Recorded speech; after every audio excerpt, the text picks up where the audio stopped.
Children should learn pictures line by line, group by group, by reading not books, but pictures themselves, Charlotte Mason writes.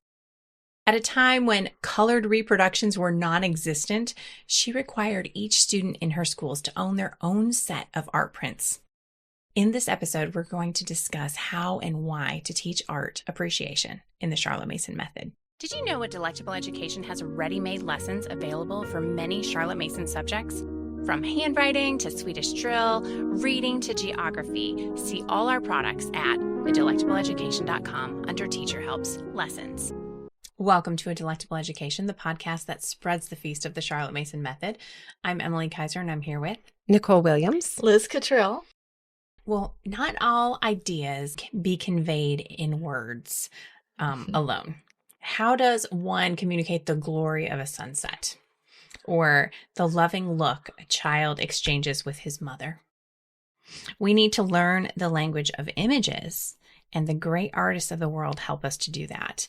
In Volume 4, Charlotte Mason says, "There are those present with us whom God whispers in the ear, through whom he sends a direct message to the rest. Among these messengers are the great painters who interpret to us some of the meanings of life. To read their messages aright is a thing due from us."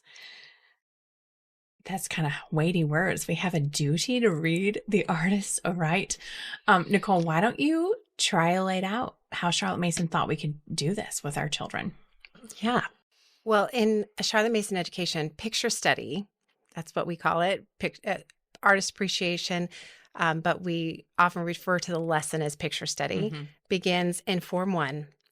And it, with some additions, it doesn't really change all the way through school. Right. I mean, you truly have every single term an artist and 6 pictures assigned from that same artist. Correct. So that the students are really learning that artist's style, the colors they use, the things they're painting about.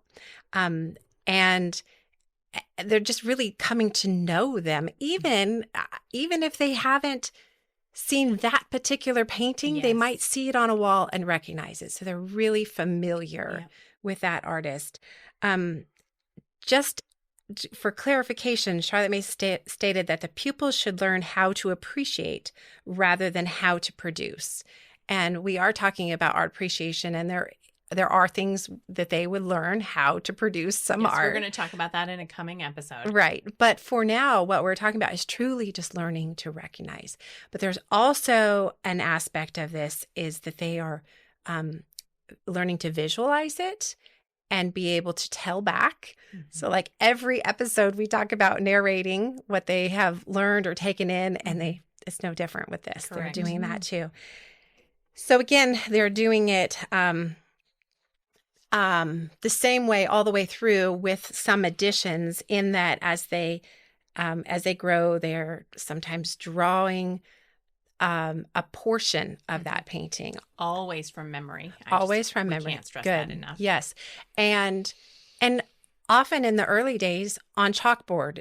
And so maybe that's different for you in your home, but whiteboard. Yeah. Something that is just discarded. It's really about the memory more than it is the ability to draw it. Correct. Right. So in Form 3, so 7th and 8th grade, we see assigned on the programs where Charlotte Mason said, study, describe, and draw from memory details of 6 reproduction of pictures by the artist. But those drawings were more detailed, not just a simple line drawings, but again from memory. Yes, yes. And often she'll say to do it in a monochrome, like you're not trying to match the colors. You're just trying to capture some of the light and shade, the form of the whole picture, details of. Yeah. So you might focus on some a face specific or part. a particular tree on the riverbank, or some hands or something like that. Yeah, hands are what I always think of. I don't know why. And then in high school, there is an added thing, and that is that they're reading some books. So the books would teach art history, and then they have some architecture books too. And this really just pulls together for them the understanding of I've lost the word, like the fields, the schools of styles and throughout history, and I feel like in a lot of ways, everything we do is that they are experiencing it first, and then they're getting words and more explanation later. Yeah, just like we have been talking recently about grammar, naming the parts of speech that they've been using. They're absorbing all of that information unconsciously. At like when we're introducing to the artist, we're not saying this was a romantic painter, and this is a Baroque painter, and this is a Rococo painter, or whatever it is. We're not giving them any of that information. So moms, take a sigh of relief. Yes. You do not have to know any of that information to do picture study well in your home. But then in high school, these highest forms, they're actually starting to read about that and putting the people into their schools. But by then it means something to them because they've known these different artists. Yep. Now, does this have to tie to the historical time period they're studying in history? Charlotte Mason would absolutely say yes. It was the humanities, the literature, the art, the music that had to illuminate a historical time period. So in those upper forms, especially important that the time period you're studying, you're doing your artists from that time period. Yeah. Well, let's talk a little bit about the lesson format. So this is a very simple lesson to include. And I don't know why people are so intimidated, maybe, that they keeps them back from doing it. It's 1 10-minute lesson a week. And it is one of those lessons of delight for most children. And easy to implement. It takes so little prep on your part. It's like, why would you leave out one of your easiest parts? So we recommend another 20-minute in high school, so forms 4 through 6, one additional 20-minute lesson for that reading that Nicole was just talking about, where they get that more systematic. It's tying to their historical time period, and hopefully the artist that they're studying is going to be put into their context by the time they get to that. So this is what an individual picture study lesson looks like, and this is it's so easy, guys. You can do it. You have your children look at one picture for several minutes and take in that image and make a picture in their mind. That's what I always say. And close your eyes, see if you can see it. If some of the details are fuzzy, open your eyes and look at the picture a little more until you have it. And then I have my kids turn it over so I know when they're done with their looking. But it's like 3 to 4 minutes. Younger kids can do like 1 to 2. It is training your eyes to absorb more information. And then we narrate what we saw.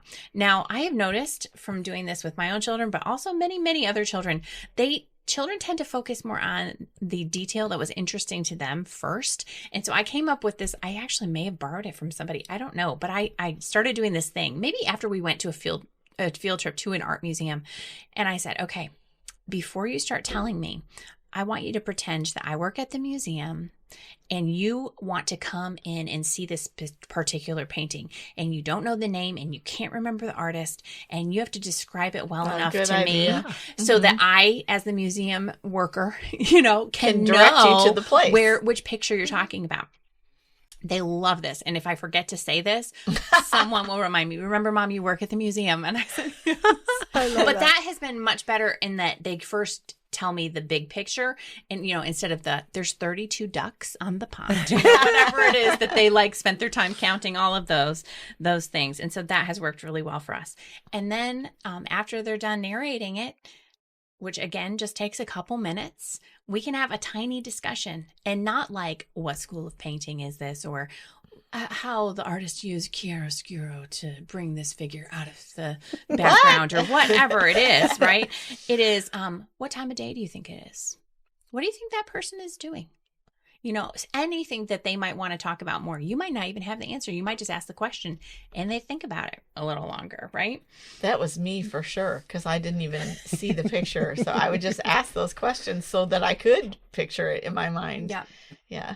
So Charlotte Mason was adamant that they do 6 pictures per term. And I will say, I just want to affirm what you said, Nicole, that they will see pictures they never studied by their artist and say, oh, is that a Millet? Or, oh, that looks like a Van Gogh, because you, after seeing multiple examples of an artist's work, do absorb their style. I remember as an art student in college going to the Art Institute of Chicago and from across the room seeing a picture and just going, oh, I think that's such and such, it just gets Jumps ingrained out to at you, you. even though I'd never seen that picture before. It was just something about the artist's style. And no one was describing this is what to look for in a Renoir or whatever. So it's very simple. I should say those images that they do. So we have 6 pictures and there's 11 weeks of lessons.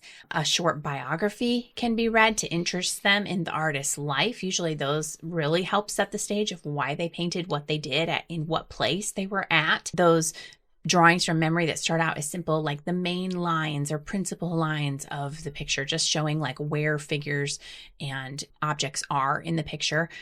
From memory, as they get older, then they're doing those details of, and in the highest form, she would actually have, and you'll notice in form 3, it was every picture. They were supposed to do details from every picture that they had studied, whereas in earlier forms, it would just maybe be a couple, or one a term. In higher schools, they were to do a full monochrome reproduction of it from memory, not a copy. Charlotte Mason said it was a mistake to ever have the children copy directly from the picture because she said it would make them lose reverence for the work of art. So they are free to do that, but just from memory, and that's increasing their powers of visualization. So this is a very simple lesson that everybody can do, but it has a huge impact on a child's life. And it's very enjoyable, and it's a great break between 2 very meaty books, and I'm thinking about my 2nd and 3rd graders reading Pilgrim's Progress, It's a great relief to have an enjoyable lesson. It lightens the load. Yep. And Charlotte Mason did believe that we see this in the programs that everybody was to have their own set of pictures. And so I do get a set of pictures for each of my kids. And it's an investment, but I will see pulling their binders out that have them in the page protectors and re-looking at, and they've noticed how similar that Monet's pictures were to Turner. And they're literally comparing, this reminds me of this one and this. And I said, I never told him this. I said, actually, Monet was inspired when he went to England to escape the Franco-Prussian War. He saw Turner pictures in the art galleries, and that inspired him. And they've made that connection on their own just from looking at past artists that they had studied. I could go on and on, guys. All right, we're moving on. It's a very simple lesson. I could talk about it for a long time. The objectives that we have is to store their mental gallery, their art gallery that they carry along with them, with beautiful images, to increase their powers of attention and visualization. This helps with their reading and their writing and so many other subjects that use visualization. Yes. And then, as Nicole was saying, those older students then do get that direct teaching on composition, even some design elements in their reading books.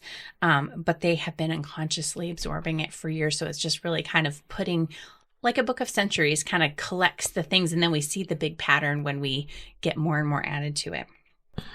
Our prep as teachers would be, of course, we have to get pictures for our kids to look at. There are economical ways. I know families that have gone and bought art print calendars, on clearance, and, after January comes, and they get those, or art books or whatever. But you might also want to learn a little bit more about the artist to share, like biographical information that I mentioned. Some resources. So I actually have put together a bunch of these picture study portfolios. They're sold by Simply Charlotte Mason.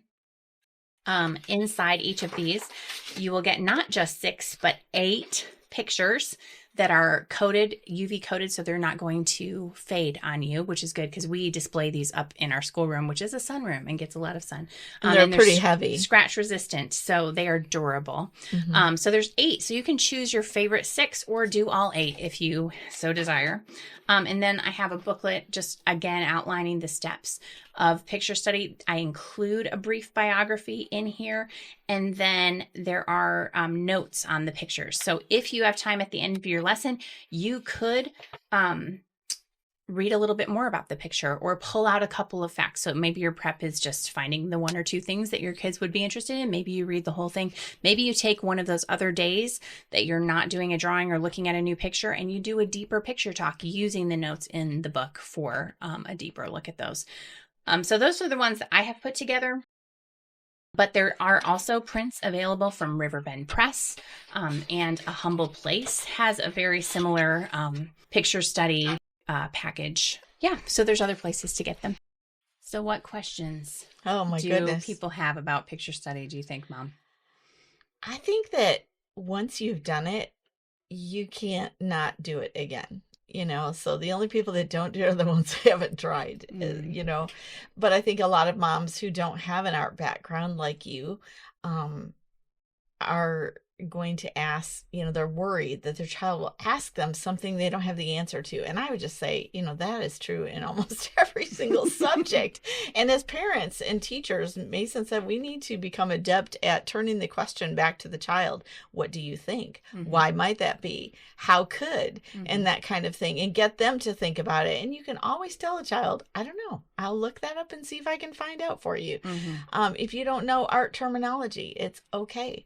I knew nothing about art, and I've had my children look at pictures since even before I heard of Charlotte Mason, and they all have an eye for art and are artistic children. So, in fact, instead of being the docent at the museum, you could tell the children, pretend I'm grandma and tell her what it's like, because that's what I used to tell my children. I have no idea what's on this page. You describe it to me. It really is about the visualization skill that Emily mentioned, which is so important for life.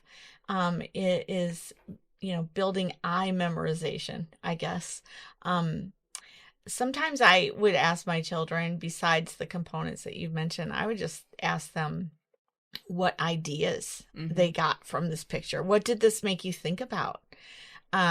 Or if you only had one word, what word would you use besides beautiful? Because a couple of my boys always would just say beautiful. Yeah. So, and I would just say that this is just so easy to prep. You can do it in the summer before school starts and just pick out your artist and get your packets together. And it's just one of your quicker, easier things to do in a week.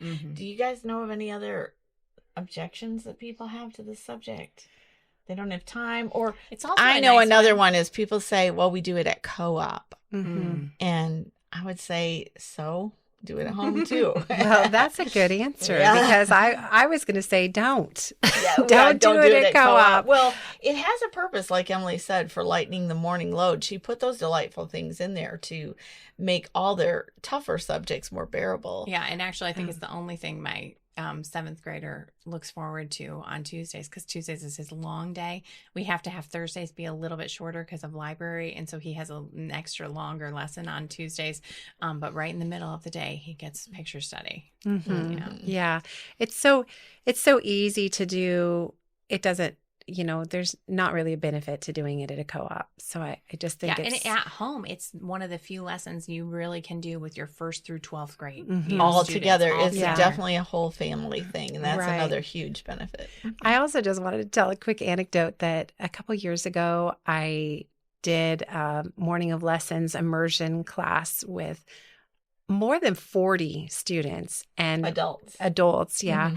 And we did a picture study. And while you might think adults, they have better visualization, usually that's the opposite. Yeah, for sure. But I went person by person in order. So my last person was a man in the back of the room, actually. But all 40 of them had something different to tell all the way. I honestly, if I'd had time, but I was trying to follow our morning schedule, I would have just kept going back around again. So there is something for everybody to share, even if you have a large family. And but I like that what your idea allows them to tell more rather than just she was wearing a red scarf. They give me all the details. I just make them tell me what they would get into there's 32 ducks on the pond before they told me this is a landscape. There's a pond with a mill in the back. Whatever. That. So just give the big picture, and then they can add all of the things. I would also just add that when you have an interrupted day, or you have to go to a doctor visit or something that's not in your normal scheme, and so you've only got time to do a few lessons, this is one everybody drops because they think they have to do the math every day. And I just want to tell you, this is just as important as math. Everything on the feast may not take up as much space, but they're equal weight. That's good. Well, we'll be right back. Looking for a unique way to incorporate movement into your Charlotte Mason lessons? Charlotte Mason PE has you covered. With 3 years of Swedish drill lessons written from the original tables, with video demonstrations for each drill and marching movement, Charlotte Mason's PE's Swedish drill resources bring motion and fun to your homeschool day. Plus, dive into the folk dance resource, where your kids will learn cultural dances through engaging step-by-step video instructions with fun historical facts along the way. And check out their newest resource, the Scouting Tassel Guide. This updated version of Charlotte Mason's original PNE Youth School Scouting document lets your students earn the same tassels that their historical counterparts earned over a century ago, perfect for scouting afternoons or clubs. For movement, history, and fun in your homeschool PE, head to adelectableeducation.com, click the Teacher Tools tab, and start today. Charlotte Mason PE, where learning, movement, and authenticity meet in the modern world. Charlotte Mason tells us that this is what we wish to do for children, to cause the eye to rest not unconsciously, but consciously on some object of beauty, which will leave in their minds an image of delight for all their lives to come. We hope that you've been inspired to spread the feast of visual ideas for your students through picture study. Next week, we will be turning our attention to music, another subject that has new ideas for us to ponder. Please join us next time as we continue to spread the feast of the Charlotte Mason method. If you benefited from this conversation, please like and subscribe. We hope our discussion serves to equip and encourage you as we seek to explain the Charlotte Mason method. You can find the show notes in the video description or by visiting adelectableeducation.com/episodes. There, you'll find the links and quotes we mentioned in today's episode. We are so grateful for our loyal Patreon supporters who help make this show possible. If you'd like to partner with us in our work here at A Delectable Education, you can join our Patreon community and receive exclusive and early content as our thank you for your monthly support. Find out more at patreon.com/adelectableeducation. Thank you for joining us today. We'll see you next time.